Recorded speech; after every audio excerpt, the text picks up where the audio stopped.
Olá, amigos, olá, amigas. Estamos iniciando o nosso Economia e Desenvolvimento desta semana. Vamos de imediato, assim, porque o assunto que é importante, né, que sempre tem assuntos importantes nessa área empresarial, que é a remuneração da folha de pagamento por parte das empresas. E isso vai começar daqui a pouco, né? Eu acho que no começo do ano, né, Giovanni? Já começa a partir do ano que vem. Do ano que vem, a partir de... Então, está aqui o Giovanni D'Agostino, né, que vai nos falar sobre esse assunto. E o que isso representa, né, Giovanni? Porque, na verdade, isso aí é um retrocesso do ponto de vista de que as empresas ainda têm muitas dificuldades, muitas não conseguiram ainda voltar ao eixo que estavam antes das enchentes e tal, mas eu queria a tua avaliação a respeito. Silvio Lopes, o senhor falou bem, é um retrocesso. Né? No ano de 2011, começou um movimento para retirar do trabalho a tributação. Né? Eu acho importante que se retire do trabalho a tributação, se retire do trabalho tantos encargos. Não é? E foi editado lá em 2011 a legislação que introduziu a contribuição previdenciária sobre a receita bruta. Então, o que acontece?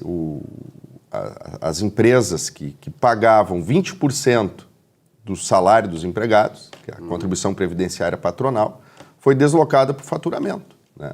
Que é uma manifestação mais interessante, uma manifestação econômica mais interessante para que haja tributação, e não sobre o trabalho, né?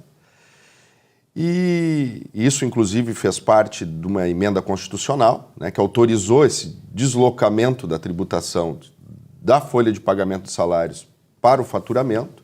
Então, não é benefício isso, né? Agora, o governo mesmo está dizendo, não, isso é um benefício, inclusive para as empresas que, porventura, optem ainda, né, tributem ainda pelo faturamento, foram introduzidas diversas condicionantes, no sentido de tolir essas empresas de oferecer tributação pelo faturamento sob o argumento de que é um benefício fiscal, quando na verdade não, é uma forma de tributação que foi adotada inclusive pelo Constituinte derivado, pelo Congresso Nacional, que fez uma emenda da Constituição Federal e tem uma lei para isso. Agora a questão era adequar a alíquota, adequa-se a alíquota, mas não se tributa sobre a folha de pagamento, não é? Então, isso é um retrocesso, a tributação sobre o trabalho, né? Infelizmente, no dia 16 de setembro, agora, anteontem, foi editada a lei número 14.973, onde o governo quer botar uma pá de cal na desoneração da folha de pagamento, né? Então, as empresas que tributam sobre a folha que tributam sobre o faturamento, vai haver um escalonamento entre os anos de 2025 até o ano de 2027. Né?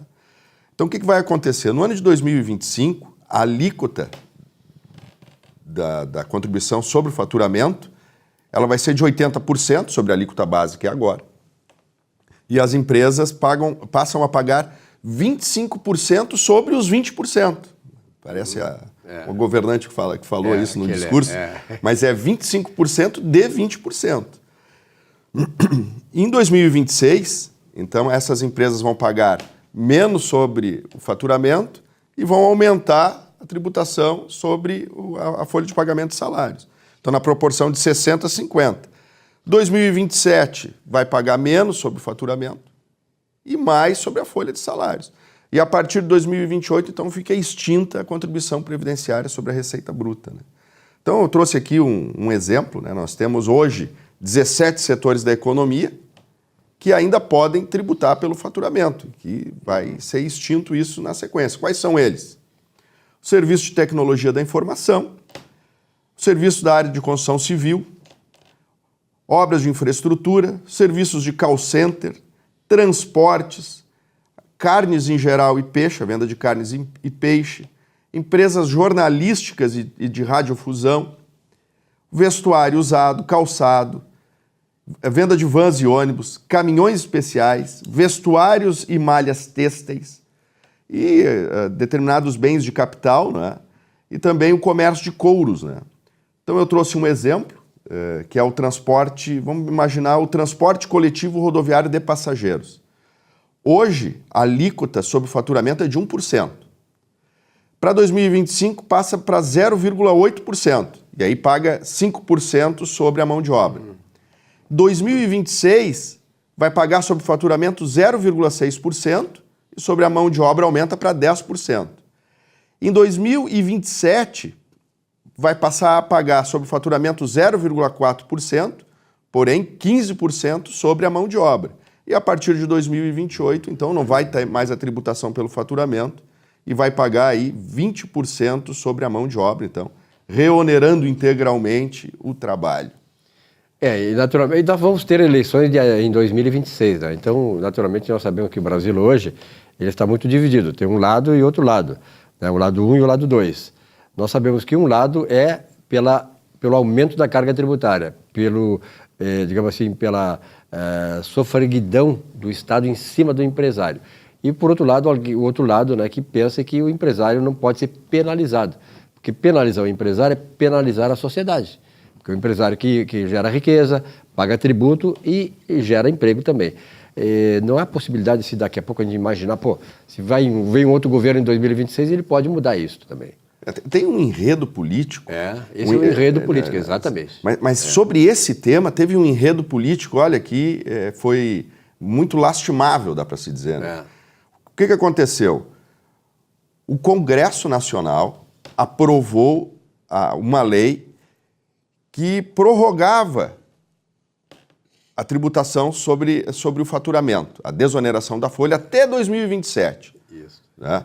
Aí foi para a sanção presidencial, aí o presidente vetou a lei. Aí o Congresso Nacional derrubou a lei. E aí passou Derrubou o veto. Derrubou o veto, exatamente. Derrubou o veto. Aí o governo editou uma medida provisória para revogar a lei do Congresso Nacional. Né? Bom, aí essa medida provisória obviamente, foi revogada pelo próprio governo. Só porque o governo encaminhou para o STF uma ação judicial e o ministro Zanin, num despacho monocrático, suspendeu os efeitos da lei do governo, né? da lei do Congresso Nacional. Né? Então, olha esse enrosco jurídico, né, o que mostra uma barbaridade. O que mostra o tempo que nós estamos passando. Eu não sei para que tem o Congresso Nacional hoje. Né? Que se o país é democrático, a democracia ela se expressa não só no voto, mas em que aquele que é votado, aquele candidato que é eleito no Congresso Nacional, ele vai representar a sociedade.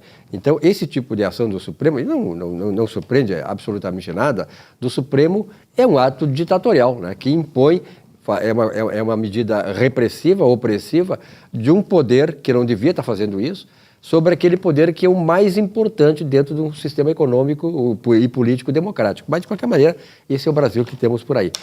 Giovanni, um abraço, muito obrigado pela tua presença. Até a próxima. Até a próxima, um forte abraço.